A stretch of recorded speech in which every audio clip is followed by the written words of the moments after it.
Bueno, hoy es un día especial para Macana. Hoy estamos en nuestra tercera edición. Esto sería el cuarto capítulo de nuestra edición sobre deforestación. Estamos estrenando nuestro estudio móvil de podcast. Y no, pues estamos muy contentos porque estamos con un invitado súper especial desde la Universidad Javeriana. Él es profesor y nos va a contar acerca de pérdida de conectividad, deforestación y muchos temas relacionados. Entonces, lo quiero hacer una pequeña pausa para aprovechar ese momento y presentar los otros miembros del equipo Macana, que está el día de hoy, que nunca han sido presentados en vivo. Entonces, este es, pues, primero Nicolás Urbina, que es nuestra última contratación. Adquis. La última adquisición. Adquisición. Él es también profesor de la Universidad Javeriana. Y Nicolás, ¿cómo estás? ¿Cómo estás? Un gustazo de estar acá con ustedes. Primera vez aquí los cuatro al día del cañón. Este espacio, súper chévere. En mesa de trabajo. Encantado. Y nuestra cofundadora también, Estefanía Guzmán, directamente de la Universidad del Tolima. Estefanía, ¿cómo estás? Hola. Arriba la Universidad del Tolima. Arriba la Universidad Pública. Muy bien, muy feliz. Creo que al igual, ahorita estábamos hablando justo de eso y es que igual estos espacios lo ponen a uno un poquito ansioso, porque pues uno nunca ha estado de frente a un micrófono, a una cámara, a que más personas aparte de los amigos cercanos escuchen como las opiniones y entonces creo que por eso uno se siente un poquito, pero muy feliz de estar aquí compartiendo la mesa con ustedes en este tema tan interesante. Gran honor, gran honor. Y la única persona que no aparece ante cámaras, pero está haciendo cámara, pues, o video, o máster de sonido. 80% del trabajo aquí. Miguel Alejandra Brea, productora, directora. De todo, sí. Bravos. Entonces ponemos aquí un espejo para que salga. Un espejo de buceta. Que toman una botica para que, Sí, ese es barato. para que después Y salga. así.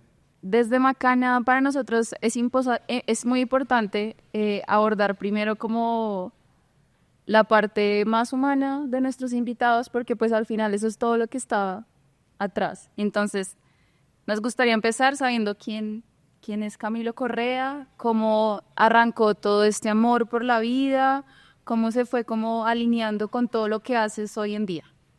Bueno, pues muchísimas gracias por la invitación y por, digamos, este momento tan especial. Me están haciendo unas cosas impresionantes. Así es que se debe divulgar la ciencia, digamos. Bueno, pues ¿quién es Camilo Correa? Yo soy una persona que es muy sensible, digamos, a lo que pasa con la naturaleza. Me reconozco a sí mismo en la naturaleza. Entonces, pues fue algo como que precisamente fue lo que me llamó a ser ecólogo. Y pues soy ecólogo egresado de acá de la Facultad de Estudios Ambientales y Rurales.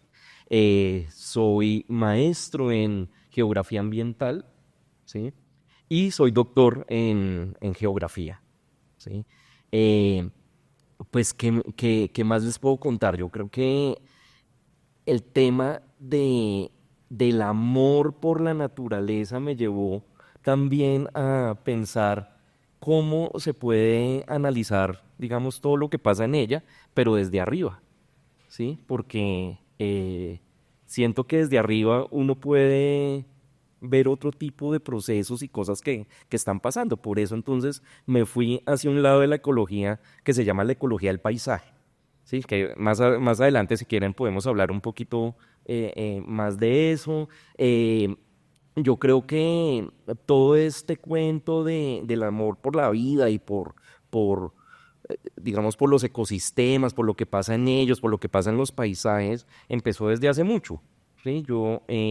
Mi papá era una persona muy cercana sí, al campo, siempre tuvo finca. Entonces cuando yo era chiquito tenía una finca en Los Llanos, mi papá. Y él siempre me llevaba con mis hermanos. Yo soy el menor de 6 hermanos. Imagínense, mis otros hermanos ya son... eh, y entonces, de ahí como que empezó ese amor. O sea, yo tenía 5 años, pues claro, ver todo no sé, lo que ahora son las sabanas onduladas, sí, porque era una finca en Puerto López, y ahora pues entender que, a lo que me llevaba es una cosa mucho más compleja e importante, ¿no? Entonces, de ahí empezó. Mi papá también era una persona muy... su hobby, pues, era tener en ese tiempo videos de National Geographic, ¿sí? En VHS. Sí, eso ya ustedes no creo que sepan qué es VHS. Sí, entonces, pues claro, yo me veía todos los videos de la National Geographic y esas cosas marcan la... Y de ahí entonces también, pues, no sé, mi papá se dio cuenta también que me gustaba todo, digamos, con la biología y todo eso, y me regaló un microscopio. Esos microscopios de espejo que... ¿A qué edad? ¿A qué edad? Ponle como a los 9 años, pues, entonces Hijo. yo agarraba era las pulgas de los perros de la finca o los zancuditos y pues ahí ya empezaba a ver, a entrar más en esto, ¿no? Después, no sé, le pedí de Navidad un kit de química. Eso es una nota porque con esos kits de química uno podía hacer desde jabón hasta una pequeña bomba, ¿no? ¿Eh? Y más encima con MacGyver en ese tiempo, ¿no? Entonces, eso, y ya después, pues sí, fui creciendo, entonces vino un poco el tema de la observación, ¿no? Ya me gustaba otra cosa, me gustaba, por ejemplo, que me llevaran con mi papá y con mi mamá, íbamos mucho, por ejemplo, al Alto del Quininí, ¿sí? Por Fusa, y siempre, y pues a mí me empezó a llamar la atención de cómo se veían los paisajes y la naturaleza desde arriba. Entonces, desde ahí también empezó esta cuestión de la ecología del paisaje. Fui creciendo y creo que, pues como muchos de los ecólogos, eran en parte ecologista, porque me preocupaba sí, que no me le pegue al perro, que no sé, cosas de ese estilo, ¿sí?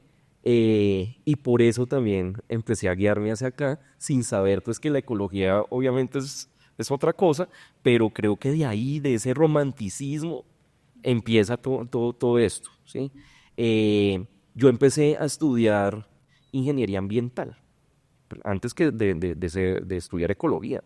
Estudié 3 semestres de ingeniería ambiental y pues en realidad no encontré lo que quería y un poco también por la presión de la familia, ¿no? O sea, ingeniería, ecología, como que en ese momento pues todos querían que su hijo fuera ingeniero. Algo prestigioso. Exacto. Sí. Sí, O médico. wow, sí. Sí, entonces pues me fue re mal. Entonces mi papá era como, oiga, ¿y ahora qué hacemos con el hippie? Y me presenté acá a la Universidad Javeriana a ecología y a microbiología. En ese tiempo era microbiología ambiental. Sí. No sé si veterinaria. Y veterinaria, sí, señor, sí. Y bueno, pues pasé en las dos, elegí afortunadamente ecología y pues ahí empezó todo mi cuento de ser ya un ecólogo profesional. Pues digamos que el tema de la ecología del paisaje, en ese tiempo teníamos dos profesores, pues que son, digamos, como los padres de la ecología del paisaje en Colombia, ¿no? Pues bueno, el padre, que es Andrés Éter, es un profesor, y con él empecé como este camino, ¿no? Ya después pues me fui a Argentina a hacer un posgrado en teledetección y sistemas de información geográficos aplicado al estudio del medio ambiente, se llama. Pues la teledetección quiere decir toda la información que tú quieras adquirir sin tener contacto con eso. Eso es teledetección. Sí, entonces me metí por el lado de las imágenes satelitales. Ahí en ese posgrado, pues también fue una experiencia sobre todo más personal, no tanto profesional, porque el posgrado era muy malo. Ojalá no me escuchen allá, pero... Sí, qué pecado, pero no era muy bueno, digamos, académicamente, pero la experiencia profesional fue muy buena porque lo que les contaba que yo era el menor de 6 hermanos, muy consentido y era el momento como de salir. Entonces, bueno, volví, empecé a trabajar en el Jardín Botánico de Bogotá, en la subdirección científica, y empecé a analizar cómo los cerros orientales han cambiado a Primeros través de... trabajos que Sí. vi tuyos fue estos de los cerros orientales. Exactamente, en el 2006, porque yo salí en el 2005, estuve todo el 2005 en Argentina, y en el 2006 llegué al Jardín Botánico. Y todo porque un señor me vio en una conferencia allá, en Argentina, y me dijo, oiga, me encantaría que usted hiciera eso Ay, que hizo allá, acá. Y me dijo, lo llamo el 14 de enero. Y yo, pues, en ese tiempo, pues, ¿qué celular? ¿No? No, es que Solo existía Messenger. el Viper para los más millonarios. El Víctor. Y entonces yo le di el teléfono en mi casa, porque pues no. Y yo el 14 de enero ahí, ¿no? Esperando al lado del teléfono. Y efectivamente el hombre me llamó. Y ahí empecé a trabajar en el Jardín Botánico en la subdirección científica, lo que les comentaba de los análisis de los cerros. Y ya me estaba metiendo con temas de conectividad ecológica. E hice entonces un análisis de pérdida de conectividad ecológica en la cuenca media del río Tunjuelo. Ajá. Y después de eso, entonces me salió una oportunidad en el Instituto Interamericano de Cooperación para la Agricultura, se llama el ICA, muy famoso por agroingreso seguro. Claro que yo no estaba en el proyecto, claro. Vale aclarar, sí. Claro, sí. Y ahí estuve trabajando varios años en el Guaviare, mapeando bosques, diferentes tipos de bosques digamos, transicionales entre la Orinoquía y la Amazonía. Ese fue también un trabajo espectacular. Duré casi 3 años en eso. Y un día salió un congreso en Brasil, en el 2009. Y me fui para Brasil con mi novia, que ahora es mi esposo, que llevamos pues, toda la vida juntos, ¿sí? Y en Brasil conocí a alguien que está acá al lado mío. En el 2009. El aeropuerto. Sí, Presentados por el profesor Andrés Cetera. exactamente. Sí, entonces en el 2009, en octubre de 2009, casi hace 16 años. Y bueno, Nico creo que acababa pues hacía muy poco habías vuelto de México. Exacto. Uy, ¿cierto? De terminar tu doctorado y todo eso. Entonces yo le dije a Nicolás, porque yo pues había leído muchas cosas de Nicolás y todo eso, y le dije, oye, ¿cómo es el tema de los posgrados allá? Porque pues quiero irme a un posgrado y mi esposa también quería hacer lo mismo. En México, en la UNAM. En la UNAM, exacto. Mi esposa es historiadora. Entonces, pues México también es muy fuerte en ese tema de historia, antropología. Entonces teníamos objetivos en común y todo eso. Entonces dijimos, le preguntamos a Nico, ¿cómo fue tu experiencia? No sé qué. Y Nico fue prácticamente el que me dio la primera información y el primer empujoncito, pues, para irnos para México. Y de ahí, de la información que me dio Nico, entonces Nico me dijo, no, escríbale primero a estos profesores, no sé qué, haga esto, lo de las becas. Y ahí y nos fuimos con mi novia, pues con mi esposa. O sea, 6 días antes de irnos para México nos casamos. Entonces, yo me fui primero y ella llegó al mes después. Entonces, pues no hubo luna de miel ni nada. Entonces, porque yo tenía que llegar a otra ciudad y ella llegaba a Ciudad de México. Yo tenía que llegar a Morelia, ¿sí? Que era donde era el posgrado.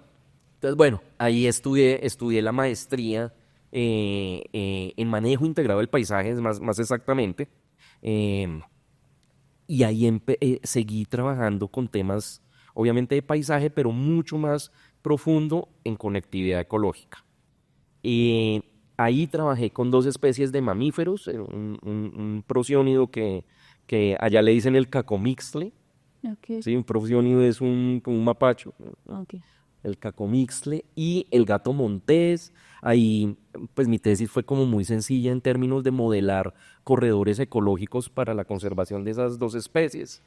Y pues me fue muy bien, digamos que y a mi esposa también en ese tiempo. Entonces nos dijeron, oye, quédense y les pagamos una beca para que sigan el doctorado. Y ahí seguimos con el doctorado.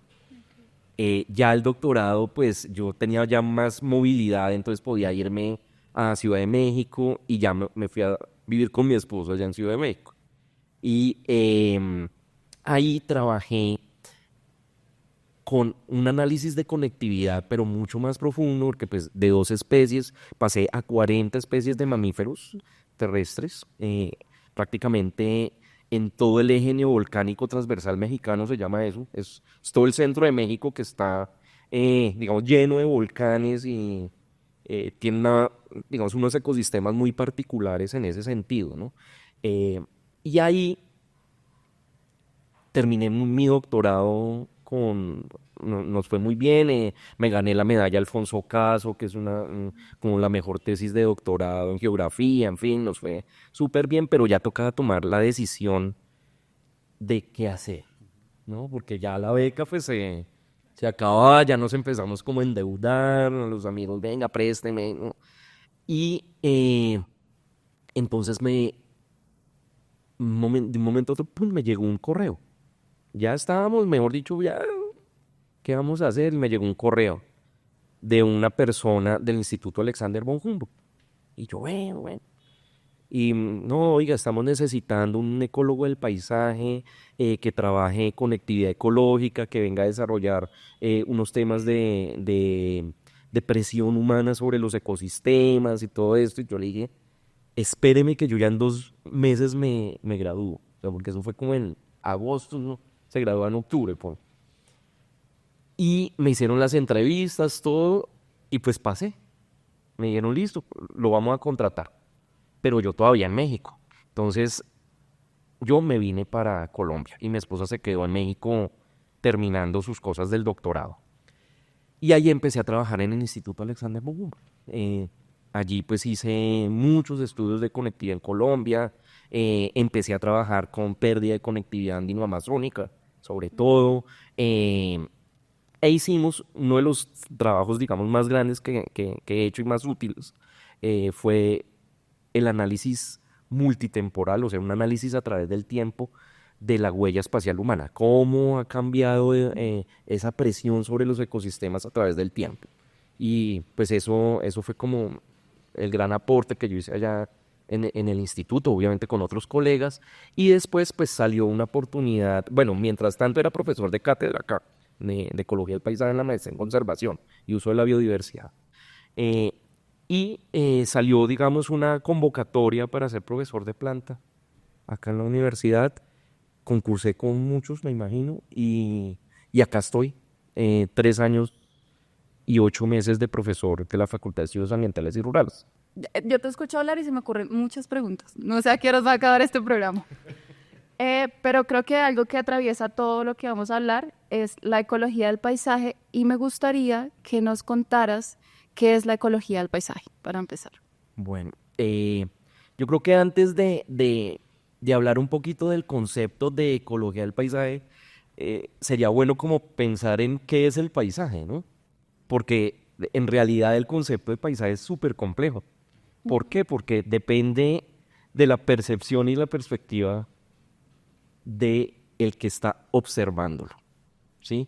Entonces, no sé, si es diferente, por ejemplo, el paisaje para un agricultor, ¿cierto? Es diferente el paisaje para un niño, ¿sí? Es diferente el paisaje para un ecólogo, el paisaje, uno lo entiende diferente, es diferente el paisaje para un arquitecto, por ejemplo, ¿sí? Pero digamos que en ecología el paisaje viene siendo, digamos, como esa interrelación, ¿sí?, que hay entre los patrones espaciales, entre las relaciones espaciales, ¿sí?, de los diferentes elementos que lo componen, bien sea bosques, sabanas, ¿sí?, y cómo esos patrones espaciales influyen en los procesos ecológicos, ¿sí? Entonces, eso, digamos, en términos ecológicos del paisaje vendría siendo el paisaje. Relaciones espaciales y cómo esas relaciones espaciales afectan los procesos. Pero digamos que en pocas palabras, pues es también un poco como el análisis de la relación de las interacciones de la naturaleza vistos desde arriba. O sea, si tú hablas de ecología del paisaje, tienes que hablar de mapas, ¿cierto? Tienes que hablar de cartografía, tienes que hablar de sistemas de información geográficos, porque esas herramientas, pues definitivamente son las que nos ayudan como a simplificar esa complejidad que tienen todas esas relaciones que estamos hablando, ¿sí? Claro, cuando tú tienes un mapa, pues tienes como toda esa complejidad en un pedacito, en un modelo, porque el mapa es un modelo, una abstracción de esa complejidad, de esa realidad, y de ahí entonces, en ecología del paisaje, a partir de esos mapas, empezamos a cuantificar y analizar qué es lo que sucede, ¿sí? Digamos que la ecología del paisaje, pues obviamente, como muchas disciplinas, ha evolucionado hartísimo en los últimos tiempos, porque cada vez pues la tecnología es mucho más tremenda, ¿no? Entonces, antes, digamos que el boom de la ecología del paisaje empezó con la aparición de las fotografías aéreas, Claro. ¿sí? O sea, y esas fotografías aéreas pues en realidad empezaron a llegar en temas bélicos, ¿no? Con las guerras forzan a que tengamos poder sobre el territorio. Y eso se toma pues a partir de ese tipo de herramientas, ¿sí? Entonces, todo esto pues nos llevó, empieza a empujar a esta disciplina, ¿no? Más adelante, digamos que la llegada de las imágenes satelitales pues fue otra cosa impresionante. Ya no tomadas fotografías aéreas en blanco y negro, sino ya un satélite te toma imágenes multiespectrales, hiperespectrales, de 30 centímetros de resolución espacial, de todo. Y también pues, los avances en los sistemas de información geográficos, ya para poder procesar muchos más datos super pesados, ¿sí? Y hay una cosa, y pues, cuando estudiamos ecología, yo soy un poquito más viejito que Camilo, me acuerdo el profesor de ecología del paisaje pues nos ponía unas fotografías aéreas, Bueno, hacer unos ortofotos mosaicos y una lupita y tratar de ver en 3D. Y todos nos sacamos mala nota. Porque además era muy subjetivo, ¿no? Finalmente uno trataba de ver esa vaina, pues como, ¿dónde está el límite de un parche, de un corredor, cuál es la matriz, lo que sea? Y uno se imaginaba algo, pues uno decía, no, eso está mal, tal cosa. Pero cada vez que uno dividía una línea y ponía un parche, tocaba en Excel a mano poner el nombre de esa geoforma. Entonces, si se subdividía, tocaba volver otra vez a mano.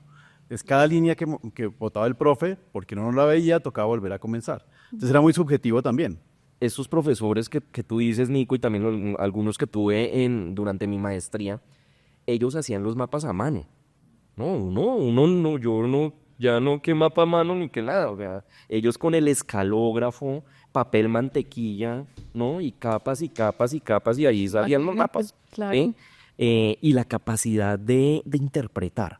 Eso es otra cosa que la ecología del paisaje, o sea, poder tú decir que esto que es verdecito es un bosque, que esto que es cafecito es un herbazal, ¿no? Esto es un potrero, y poder uno clasificar eso, sacarlo del mapa, ¿cierto? Digitalizarlo y medirlo. ¿Mm? Estas personas que les digo agarraban las fotografías aéreas y las arrugan y tuercen los ojos, y de ahí le sacan el 3D. Ok. Y de ahí, o sea, eran Sin consumir ninguna sustancia, además. Impresionante. en sano juicio. Y sí, impresionante. Impresionante, impresionante. Entonces, pues claro, todos esos avances han hecho que esta disciplina, digamos que también es una disciplina límite entre la geografía y la ecología. Sí. Sí, o sea, esa confluencia, esa integración, esa intersección es lo que hace que sea ecología del paisaje. Sí, entonces también es una disciplina súper interdisciplinar, porque pues, o sea, tiene de todo. Sí, o sea, tú si eres ecólogo del paisaje, seguramente trabajas con temas de historia, porque los paisajes son dinámicos, son espaciotemporales. Trabajas con temas, por ejemplo, de ecología de la movilidad, de ecología de poblaciones, trabajas con demografía también, trabajas incluso con psicología, ¿sí? Trabajamos mucho con psicología porque digamos, la toma de decisiones viene desde allí, ¿no? Y esa toma de decisiones de lo que hacemos sobre el territorio, pues es lo que lo hace transformado. Pero cuando, digamos, en temas de conectividad, como para saltar a ese tema, ya que se trata del movimiento de especies, de cómo se mueven y cómo utilizan pues, los recursos y se mueven a través de las diferentes coberturas y hábitats que tienen disponibles, eso es como otra escala de complejidad al tema y cómo se empezó a abordar, pues tú que has venido trabajando con eso desde hace mucho tiempo, cómo se empezó a abordar esas preguntas de conectividad y cómo se hacen ahora. Y yo también quisiera, porque para mí todo está en el mundo de las ideas, un poco, todo lo tienes que pensar, imaginar, y a qué voy con eso, porque en uno de los artículos también hablaban de hábitat y hábitat conectado. O sea, no es lo mismo hablar de un parche verde de bosque muy grande, hablar de un hábitat que esté conectado, y a mí lo que me genera curiosidad es saber cómo mides la conectividad. Sí, primero saber por qué es tan importante la conectividad ecológica, pero tú cómo mides que algo esté conectado. Eso me parece. Y para acabar de bombardearte, si no estoy mal, tú fuiste la primera persona que en Colombia midió algo de conectividad funcional con un animal. Imagínate, otra casi seguro. escala. Entonces, pues chévere que nos cuentes cómo fue en esa época y cómo ha estado evolucionando o cambiando esa hasta ahorita, porque tú has seguido con esa línea de investigación. Sí, bueno, pues digamos que retomando tu pregunta, la conectividad del paisaje o conectividad ecológica también se le puede decir, no necesariamente es solo movilidad de organismos, ¿no? Porque en realidad la conectividad ecológica es como la capacidad, digamos, de esos elementos del paisaje para mantener, pues, para poder mover flujos, pero no solo organismos, sino flujos ecológicos, ¿sí? Exacto, o sea, ¿qué se puede mover a través del paisaje aparte de los animales, ¿no? Digamos, el agua. Entonces ahí viene la conectividad hídrica, los genes, entonces la conectividad genética, las poblaciones, entonces conectividad de poblaciones, etcétera, etcétera, etcétera. Incluso hasta servicios ecosistémicos, ¿no? Claro, totalmente, incluso, sí. A ese nivel. Sí, sí, sí. Incluso la conectividad ecológica trasciende diferentes ambientes, porque no es solo conectividad terrestre, ¿sí? O sea, tenemos conectividad marina, por ejemplo. Entrando a la importancia de la conectividad, pues, si tú mantienes los paisajes conectados, evitas extinciones. ¿Por qué? Porque pues, los organismos se pueden mover a través del espacio geográfico, pueden entonces, no sé, comer, cruzarse, como se dice, y mantener las poblaciones viables. Entonces, si mantienes los paisajes conectados, evitas extinciones. Eso por un lado. La conectividad también es súper importante en el sentido que es una estrategia adaptativa al cambio climático. Si tu ambiente a través del tiempo se va cambiando y se va calentando o se va enfriando, lo que sea, tú tienes que mantenerte conectado para encontrar ambientes seguros para que puedas vivir, ¿no? Entonces, la conectividad también es una propiedad que mantiene la capacidad de resiliencia de los ecosistemas. Si tú tienes un ecosistema conectado, pues es mucho más resiliente. Es un ejemplo acá en los cerros orientales cuando se quemaron. Ajá, qué suena. Tú ves y ya, o sea, todo está verde otra vez, esos pinos y esos eucaliptos, porque pues en realidad esos sí estaban conectados, mientras que el bosque nativo, el bosque andino, pues estaba desconectado. Entonces, y bueno, también es muy importante en términos de servicios ecosistémicos, porque, y sobre todo de los servicios ecosistémicos que dependen de la movilidad. ¿Sí? ¿Cuáles dependen de la movilidad? La dispersión de semillas, por ejemplo. ¿Sí? Entonces, la polinización para la gente es súper importante, ese tema de la polinización, pues para mantener sus cultivos robustos, ¿no? Pero la conectividad también no es totalmente positiva. Eso también hay que aclararlo un poco, porque no todo es color de rosa, pues. Eso no lo sabía, por ejemplo. Uno siempre asume que conectividad es bien, 100, todo check, perfecto. No, desgraciadamente no. Ok.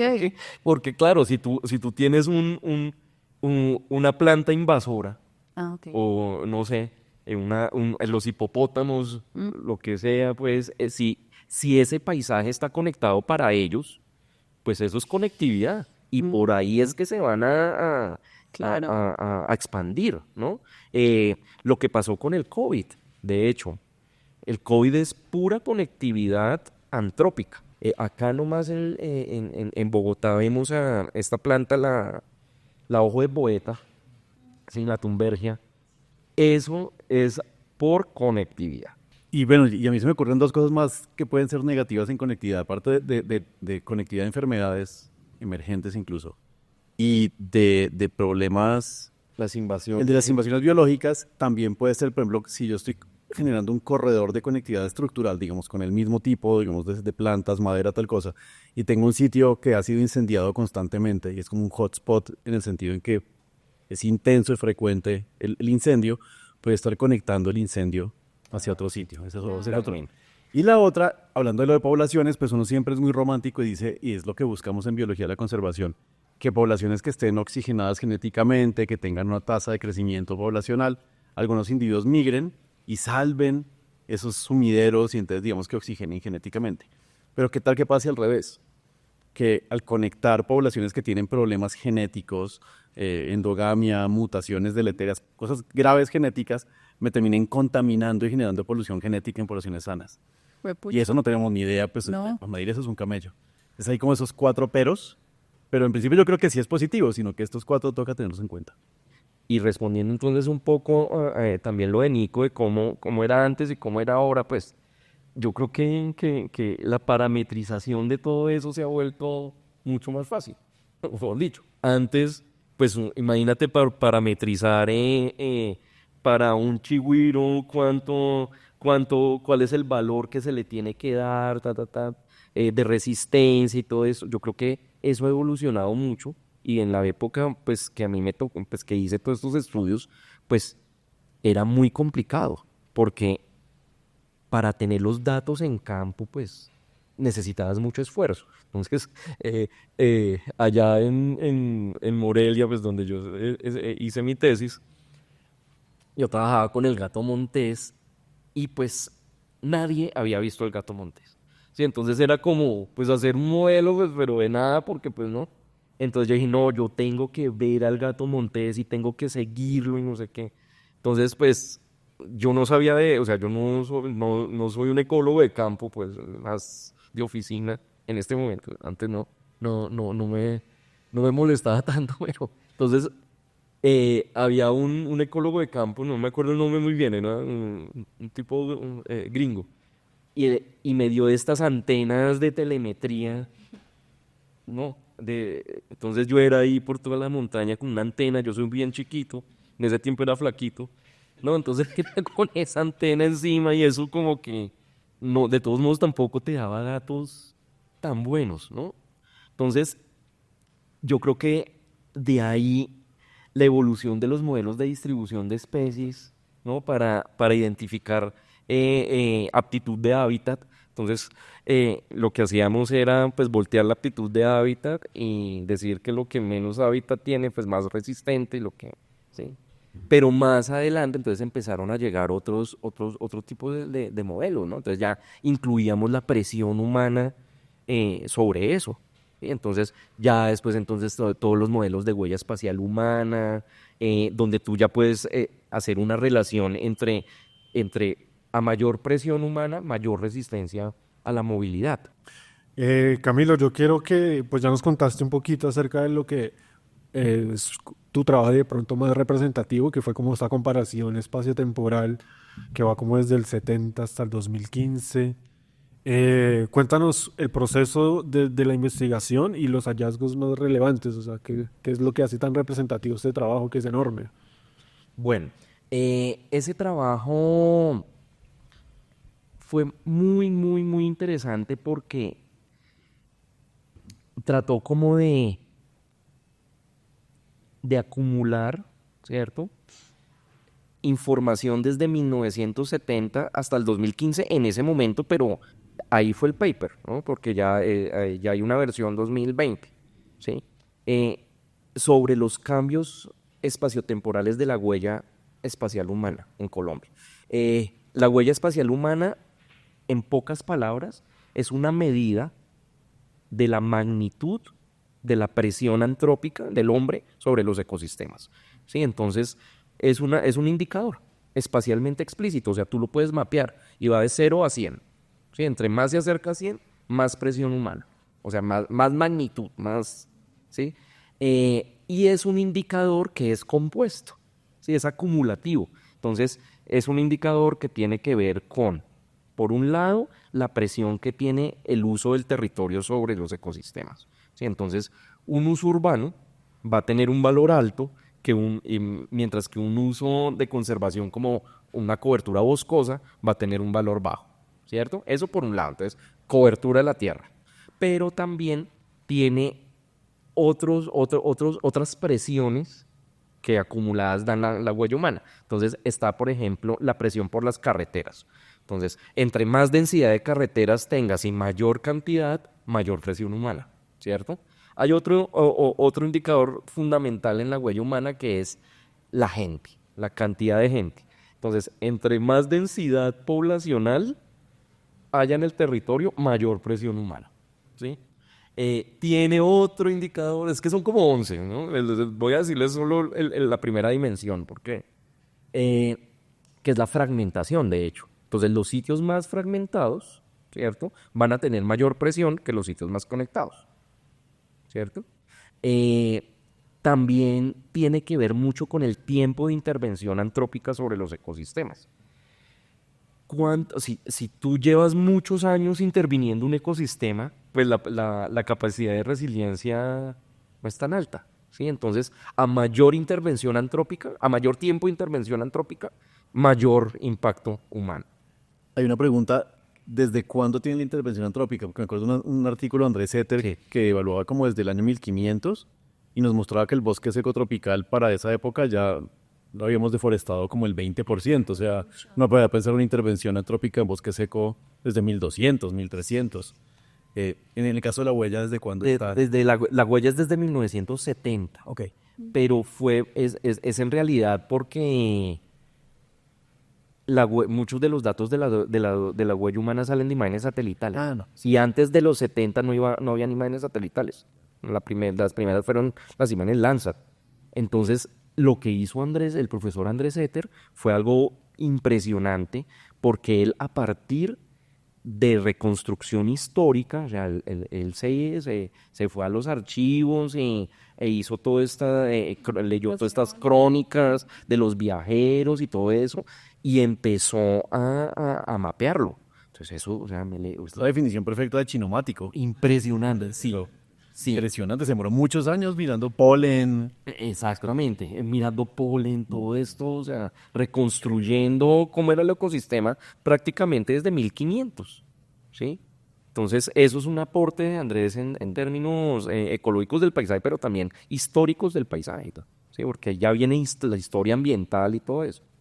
Pero bueno, digamos que retomando todo esto de la construcción de la huella humana, eso fue todo un reto, porque en Colombia pues tenemos relativamente pocos datos multitemporales sobre la cobertura, ¿cierto? Sobre la cubierta de la superficie terrestre.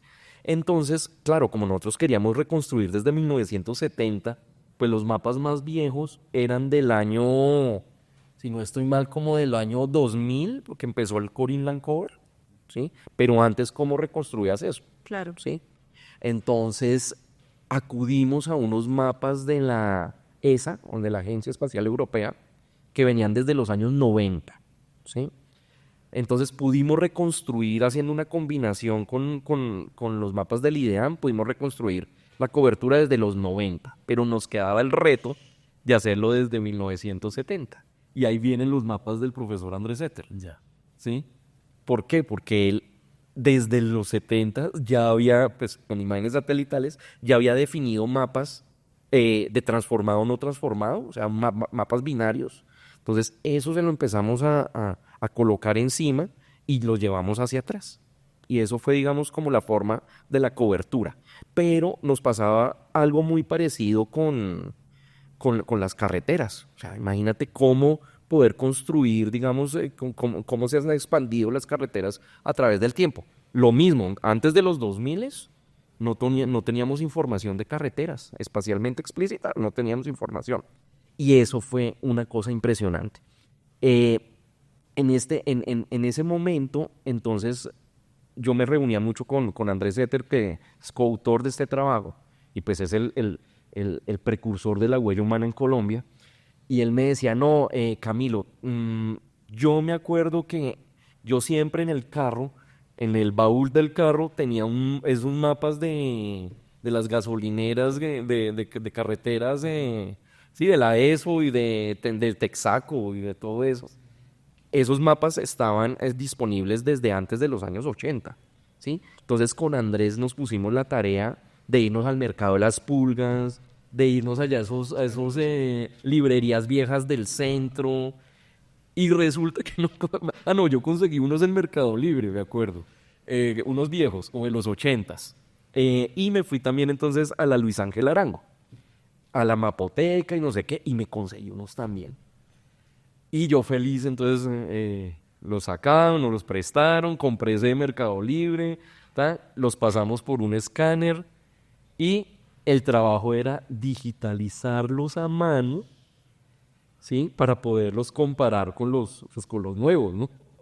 Entonces los digitalizamos con los colegas del Instituto Humboldt, y cuando fuimos a sobreponer todo, pues no, se sobreponía. O sea, no sirvieron. Pues, No. ¿por qué? Porque pues esos mapas no eran, pues, como no eran tan, digamos que la georreferenciación no era tan detallada y tan exacta ni nada, o sea, eran mapas como más dibujaditos, digámoslo así. Entonces no nos sirvieron, entonces nosotros, no, Dios mío, ¿y ahora qué hacemos? Y en ese momento, yo les conté al principio de esta charla que mi esposa es historiadora. Mi esposa estaba haciendo una estancia de investigación en la Universidad de Texas en Austin, y la Universidad de Texas en Austin tiene como decir, una biblioteca latinoamericanista, ¿sí? Donde tienen mapas.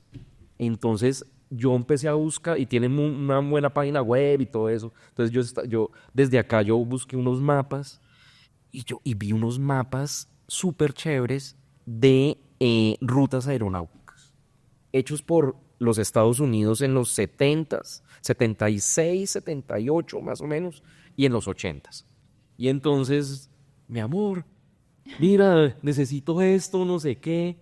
Y pues mi esposa me buscó toda esa información. Allá, afortunadamente, pues estaba en alta resolución, o sea, muy bien catalogada, todo, y me la mandó. Y con esos mapas pudimos completar los mapas de 1970, Ah. 90 y 70s y 90s. Entonces, así fue el cuento de los mapas de carreteras multitemporales. Entonces, ya ahora, para las nuevas versiones de los mapas de carreteras, estamos utilizando las bases de datos de OpenStreetMaps. Pues que ya eso, conciencia ciudadana, eso ya lo jalas. Esos mapas están disponibles desde el 2014, anuales. Entonces ya uno no se preocupa por eso. O sea, la preocupada fue para hacer lo anterior, Claro. ¿sí? Y para las carreteras ilegales, ¿cómo están haciendo? Que ese es el nuevo desafío en la conservación global. Eso es otro tema, Amazonía, pues, eso es otro tema que precisamente lo estamos abordando acá en la facultad.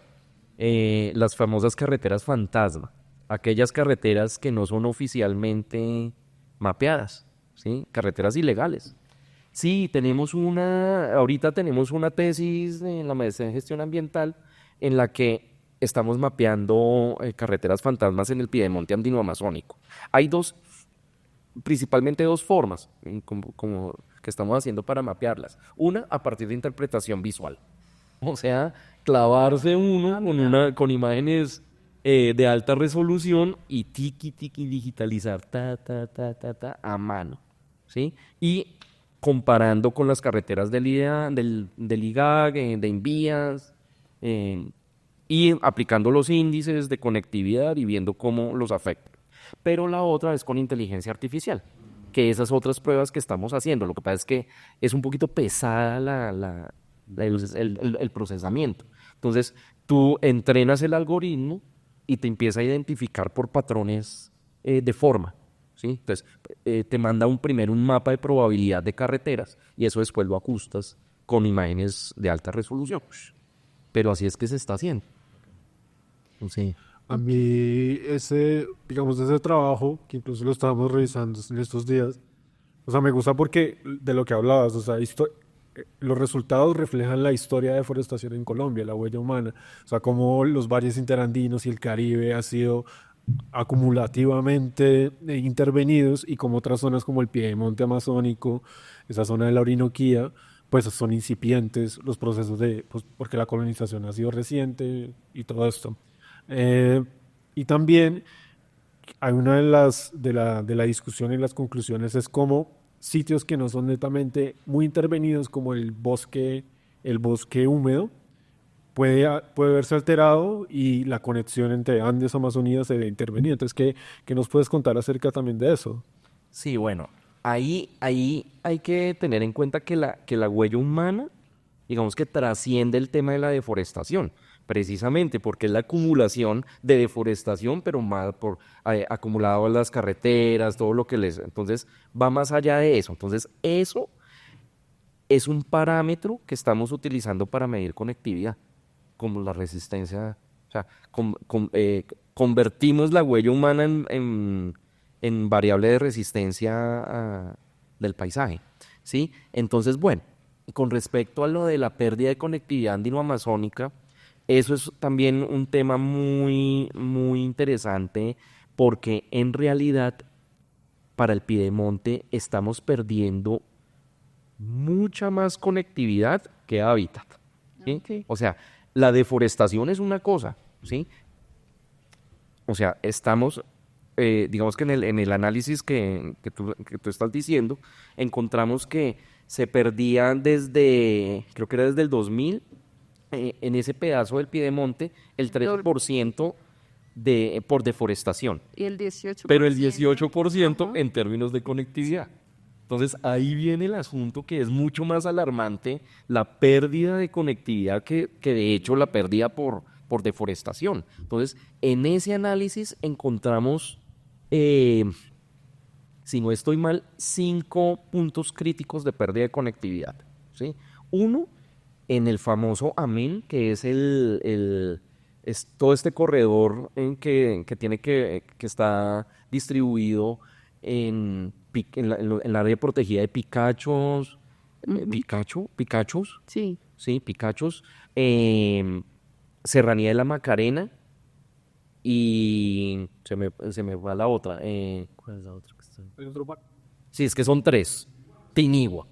De hecho, el más deforestado. Sí, sí, Picachos, Tinigua, Macarena. Pues ese es un hotspot de pérdida de conectividad. Tenemos otro hotspot entre el norte del Chiribiquete y la Sierra de la Macarena. Ese es el más impresionante porque es el que está separando el Parque Nacional Natural del Chiribiquete Con de todo lo demás. de la Sierra de la Macarena, imagínate. Y de la Sierra de la Macarena es donde pasan todos los movimientos, incluso de flujos ecológicos biogeográficos, porque por ahí han pasado procesos evolutivos mucho tiempo y eso está fracturado. Entonces, y ahorita está peor. O sea, Tinigua, mejor dicho, está ya prácticamente separada, ¿sí? Hay otro hotspot más al oriente que también es muy triste, que es la pérdida de conectividad en la reserva, en el Parque Nacional Lucaca. También totalmente permeado por deforestación y mucha mayor pérdida de conectividad que deforestación. O sea, se está perdiendo la conectividad entre Nucac y Chiribiquete, ¿sí? Y por el lado del Putumayo es otro hotspot en el río Caguán, ¿sí? Que ese es también impresionante. Lo que pasa es que ahí hay algo y es que o sea, ese sector ya está inmerso como en una matriz de pasto y parchecitos fragmentados y todo eso. Pero el gran problema de ahí es que se está perdiendo la vegetación riparia, o sea, la poca conectividad que llegaba al río Caguán, que tiene una vegetación ancha, grande, pues ya eso se está perdiendo. Entonces, ese.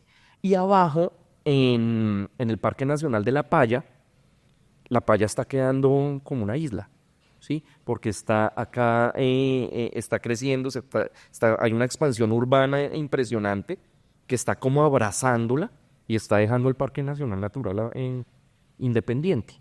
Ahí hay que rescatar muchas cosas, o sea, no todo es, digamos, negativo, pues.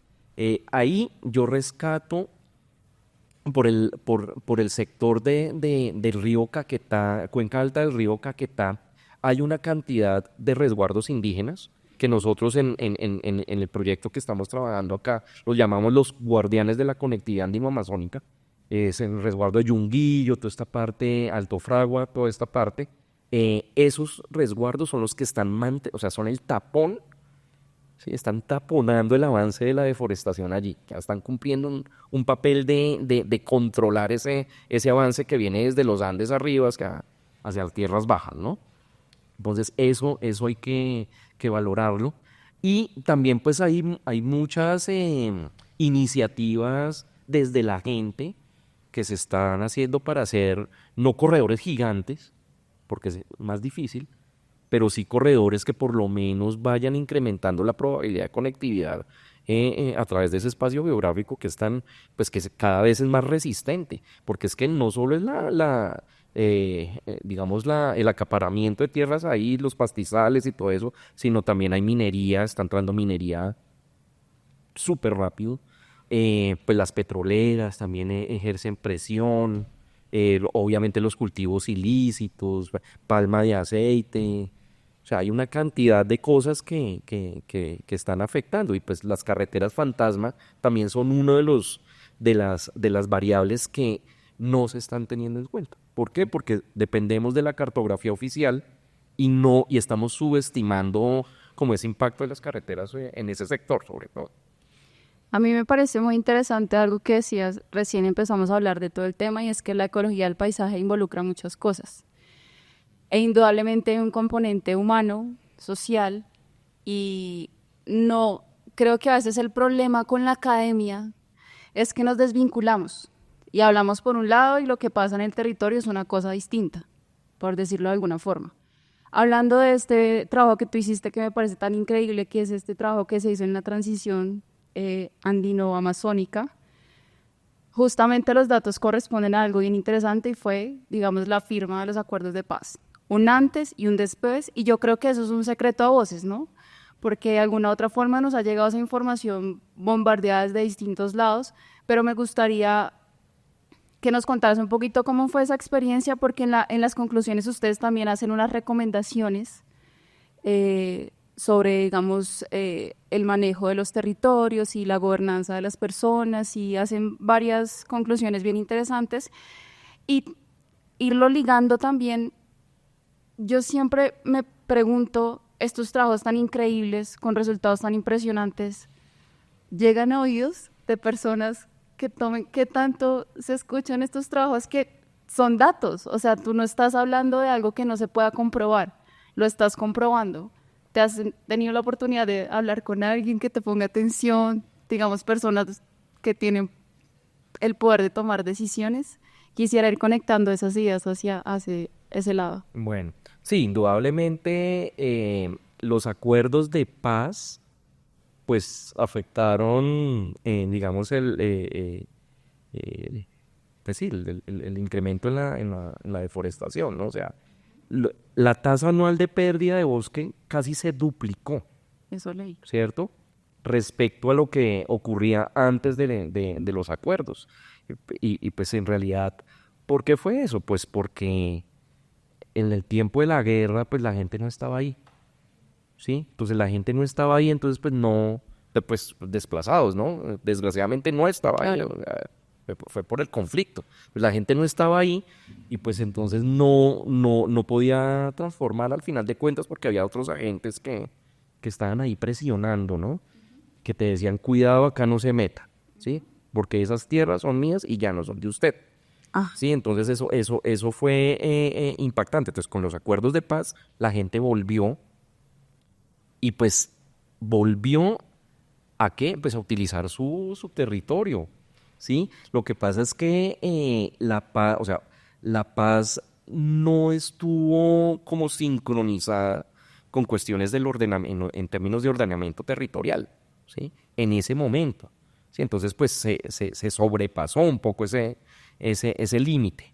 Sin embargo, después de otro gobierno de derecha, que fue el de Duque, volvió la guerra y volvió los grupos paramilitares sobre todo, y ellos no sacaron a la gente, la dejaron ahí, ¿sí? Pero ellos fueron los que empezaron a decir, usted usa este territorio de esta forma, usted lo utiliza de esta forma, usted de esta forma, y pues entonces fue una transformación por ellos, ¿no? Y gente inmersa que quería paz, ¿sí?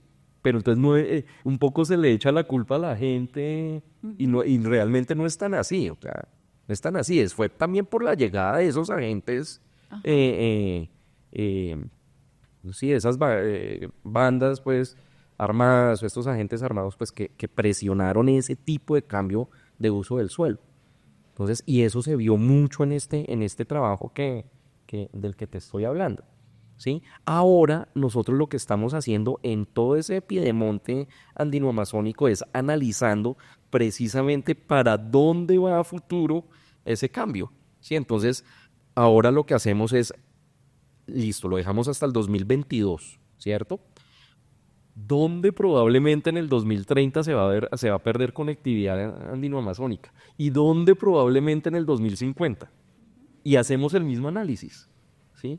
Entonces, ese análisis, lo que hacemos es identificar esos hotspots, esos puntos críticos de pérdida de conectividad actual, pero también futuros. ¿Para qué? Para que sirva, por lo menos para tomar mejores decisiones en dónde hacer, por ejemplo, proyectos de restauración, donde probablemente se va a perder la conectividad. Pues ahí trabajemos, ¿sí?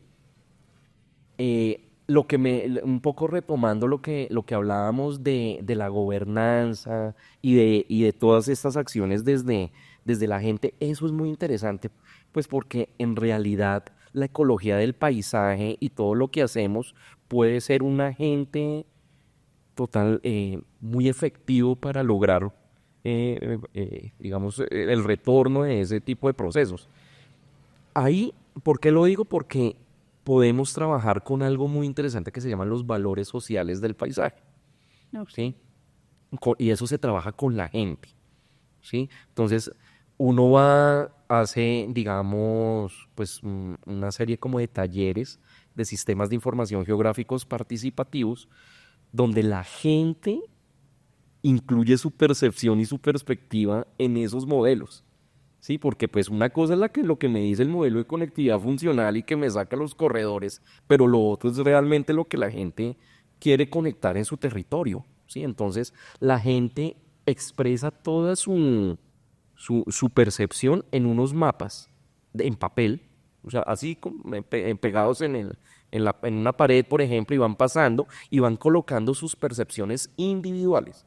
Pero cuando pasa toda la comunidad, se convierte en una percepción colectiva. Claro. ¿Sí? Entonces la gente pone puntos donde siente que hay un valor para ellos, un servicio, al final de cuentas, un servicio ecosistémico. Esos son los valores sociales, son los sitios importantes donde la gente recibe servicios ecosistémicos. Entonces, hay servicios, hay valores recreativos, hay valores escénico-estéticos, hay valores económicos, hay valores terapéuticos, hay valores intrínsecos, porque me gusta eso y ya, porque a mí me gusta, ¿sí? Pero hay un valor muy bonito que es el valor a futuro, donde me gustaría que en un futuro hubiera conservación. Y eso la gente también lo puede poner en un mapa. Entonces nosotros lo que hacemos es sacar esos puntos que las personas ponen en esos mapas, georreferenciarlos, meterlos en un sistema de información geográfico y hacer unos mapas de calor o de densidad, ¿sí? Y esos mapas, esos sitios de mucha densidad, pues, ¿qué te están diciendo? Son los sitios donde hay alta concentración de ese valor social, ¿sí? Y esos mapas de valor social se cruzan con los mapas de conectividad del modelo que yo hago con los animales y todo eso, y encuentro áreas prioritarias socialmente válidas y ecológicamente válidas, socioecológicas. Qué interesante. ¿Sí? Entonces, eso es muy interesante porque, claro, realmente la percepción de la gente inmersa en esas prioridades. Como ellos se piensan también su territorio a futuro. Exacto. Entonces, esos son los ejercicios que son necesarios también hacer a nivel local, ¿no?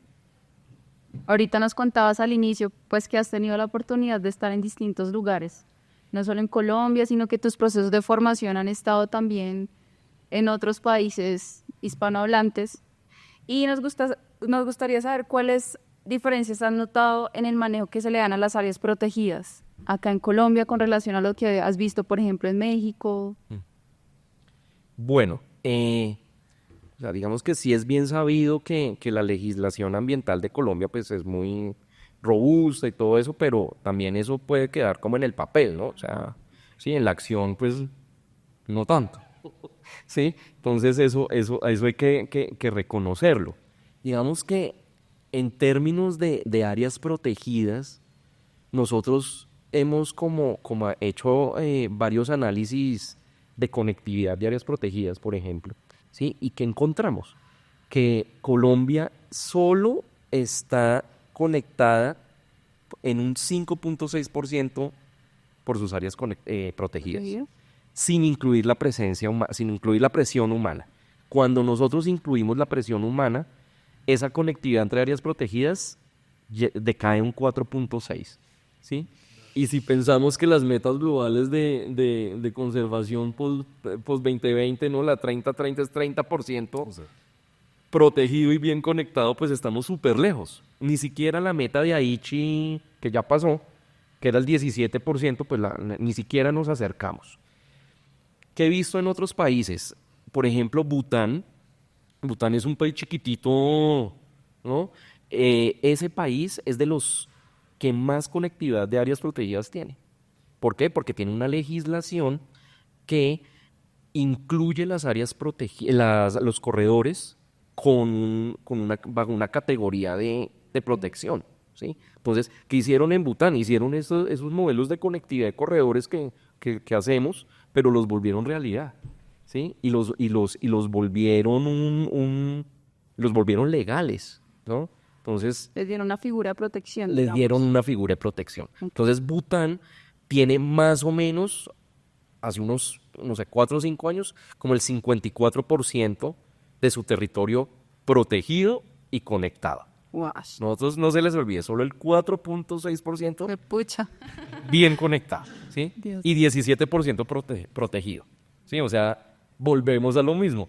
Decrete áreas protegidas, decrete Ajá. áreas, ¿no? Grandes, Sí. pero ¿Qué ¿no? tal? La idea es que estén bien conectadas. Es que yo siento que parecería que en Colombia tratamos de cumplir esta meta de la Convención de Diversidad Biológica como país miembro, de decir, lleguemos a un porcentaje de representatividad y ya. Y el resto sí deforeste, lo haga lo que quiera y así yo no peleo con empresarios ni con grandes gremios. Y ya le cumplí al planeta con lo que estamos prometiendo. Pero eso no sirve porque si no conectamos, pues lo que tenemos son islas que en cambio climático no nos sirven para nada. Claro. Entonces, pues también pueden ser como perversas estas metas de unos porcentajes un poco arbitrarios del 12%, ahora el 17%, ahora mejor el 30%, si ignoran el tema de conectividad.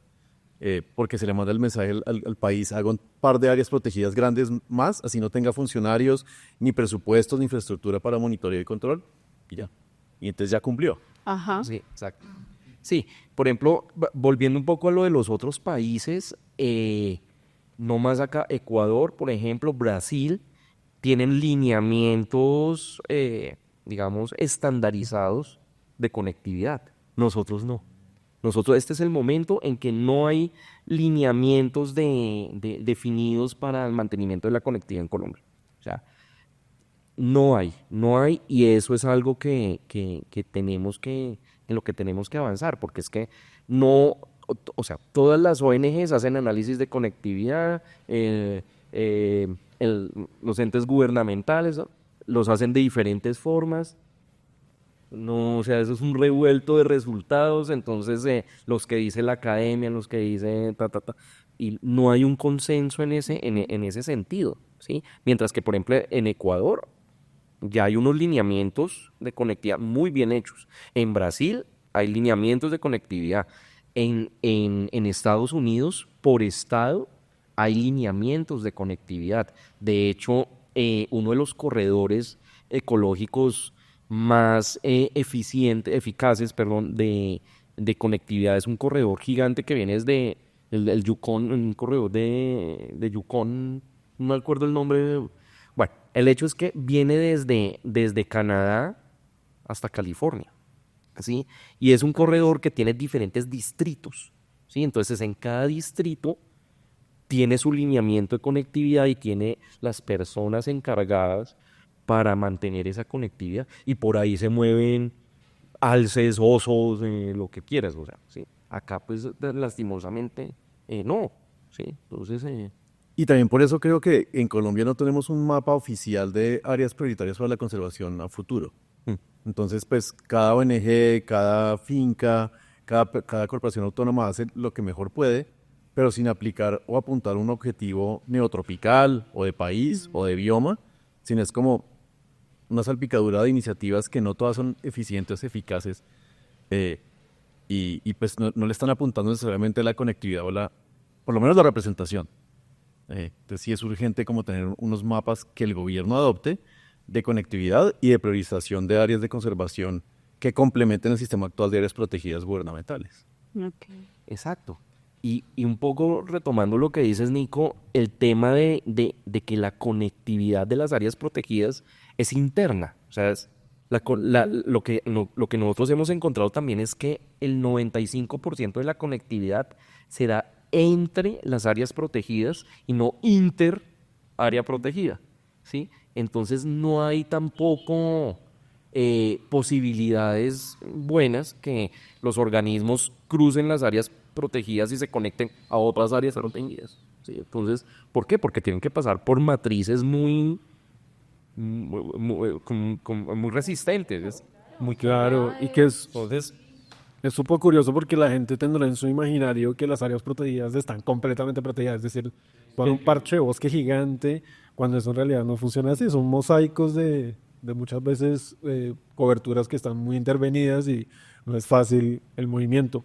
Yo creo que, pues, ya para ir cerrando esta gran conversación, eh, yo quiero que hagamos como un ejercicio, que hagas un ejercicio de reflexión final acerca de todo lo que nos has dicho, y también de imaginación. O sea, si en tus manos estuvieran las decisiones que se toman a nivel macro, que es al final la escala mucho en la que trabajas, o muy en lo macro, pero también teniendo en cuenta lo que está pasando con las comunidades locales, en los sitios donde están ocurriendo los patrones de disturbio, de deforestación, de desarrollo de carreteras ilegales. Eh, ya recogiste un poco las ideas, pero en síntesis, ¿qué sería lo que debería hacerse, digamos, en el arco de deforestación de la Amazonía, por poner un ejemplo? sí, no. Eso a modo de reflexión también, ¿no? Yo creo que el reto realmente está en la implementación, ¿sí? O sea, realmente tenemos los modelos, tenemos la capacidad sí, para analizar esto, pero el reto es hágalo realidad, ¿sí? Entonces, una cosa es lo multiescalar. Yo creo que hay que dejar también un poco como la mirada tan amplia y ahí sí en ese sentido y empezar a trabajar con la gente. Pues ya se está trabajando hace tiempo, pero trabajar de verdad con ellos, ¿sí? Que ese es el otro problema, ¿no? Yo creo que si yo pudiera, o sea, yo haría proyectos con continuidad, ¿sí? Porque es que llegan los proyectos al piedemonte y a los 8 meses pues ya se acabó el proyecto, ¿sí? Entonces no hay continuidad de eso, no hay inclusión, ¿no? De la gente, no hay inclusión sobre todo de las comunidades indígenas, ¿sí? Entonces eso es digamos lo que faltaría en pocas palabras, ¿no? Porque pues hay una cantidad de otras cosas, ¿no? O sea, eh, volver de pronto analizar a manera más fina qué es lo que está pasando, ¿sí? Y eso extrapolarlo a las escalas amplias, ¿sí? Porque es que una cosa es lo que nos dice el mapa, este mapa, digamos, de los papers que ustedes compartieron, pues, en este podcast, que son, no sé, de 100 metros de resolución espacial. Pero si yo puedo hacer un mapa mucho más fino que pueda contener mucha más de esa información, pues puedo hacerlo en cuestiones más locales. Hay otra cosa que yo creo que valdría la pena revisar y es también un concepto que es la resistencia antropogénica. La resistencia que hemos hablado ahorita es la resistencia biofísica, ¿sí? Pero la resistencia antropogénica incluye todas esas percepciones de la gente, ¿sí? Entonces es tratar de modelar esos modelos, valga la redundancia, esos modelos de conectividad, pero con la percepción y con la perspectiva de la gente, que realmente la gente de pronto no necesitaría o no podría aceptar, ¿sí? Y para terminar, yo creo que es muy importante pensar en el tipo de tenencia de la tierra, ¿sí? ¿Por qué? Porque es que, claro, todos esos modelos pues te sacan un corredor, te dicen por dónde pueden moverse los animales, pero tú ni siquiera sabes de quién es eso. Entonces, en el momento de implementarlo, pues ¿cómo vas a hacer si no sabes de quién es, cuánto cuesta, si realmente vas a poder pasar por ahí tu corredor, ¿no? Sería eso. Bueno, yo creo que no nos queda más que agradecerte, Camilo. Yo creo que queda la invitación abierta para una próxima conversación. Yo siento que hay como 1000 preguntas más que nacen de esta conversación. Para una próxima conversación o lo mismo, como que el espacio de Macana está abierto. Si te sientes muy inspirado, hablaste de muchos temas que yo creo que son súper desconocidos, incluso para las personas que de pronto nos interesa. Eso de porcentaje de conectividad de las áreas protegidas, a mí me voló la cabeza. Yo tenía otra idea en mi mente. Entonces, como que la invitación también es, si tienes el tiempo, que sigas haciendo parte de los proyectos de Macana, y el blog es un gran ejercicio. Nos ha gustado mucho, han salido cosas muy chéveres ahí. Entonces sí, como que la invitación es que si te sientes muy cómodo, claro, o sea, aquí seguimos. Todos los espacios de Macana están abiertos para ti. Muchas gracias por el tiempo, por la motivación, por estar acá y compartirnos tu conocimiento. Y nada, y gracias a Nicolás, a Nia por estar también hoy acá. Muchas gracias. Y no, recuerden que esto es la serie podcast de Macana acerca de la edición sobre deforestación, la noche de los bosques. Y no, gracias por escucharnos. Chao. Gracias.